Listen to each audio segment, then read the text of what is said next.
Hey everyone, welcome to a video where I'll show you how to properly connect N8N and set up its credentials. Often we just select things randomly, right? We go here, open it, but when we try to select credentials we simply can't, you know? So I'm going to show you how to do it correctly. First, we'll go to consolecloudgoogle.com and log into our preferred account.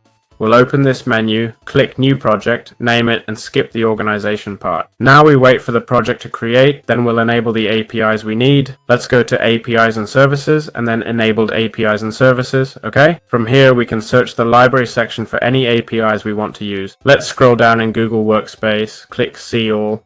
And here we have the Google Drive API, Google Sheet, Google Docs, okay? We also have Meet and so on. Just click here, or in my case, Manage. I should switch project. If I switch to Test, I'll see Enable. Let's click that indeed. Alright, now let's go to API Services to the OAuth consent screen section, okay? To API Services right where we were. Now we'll fill out this form, okay?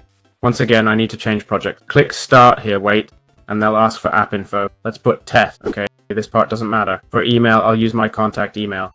Click Next, External Users, Next, Contact Info, use the same email. Next, Accept, Continue, and Create, okay? Now we'll just wait.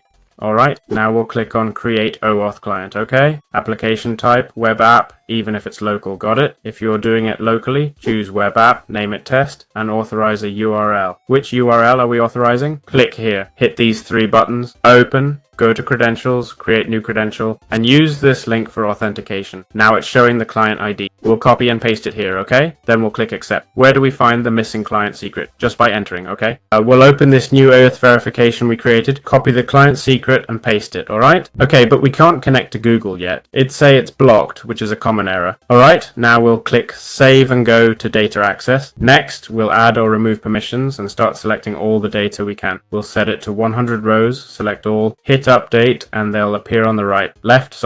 We'll scroll down and click Save. Now we'll go to Public, click Test Users, and add the email we'll use with these credentials. In this case, this email. Now we'll simply sign in with Google through here. This way we'll have the credentials in N8N without any issues, okay? I hope you liked it and this solved your problem. See you in future videos. Bye bye.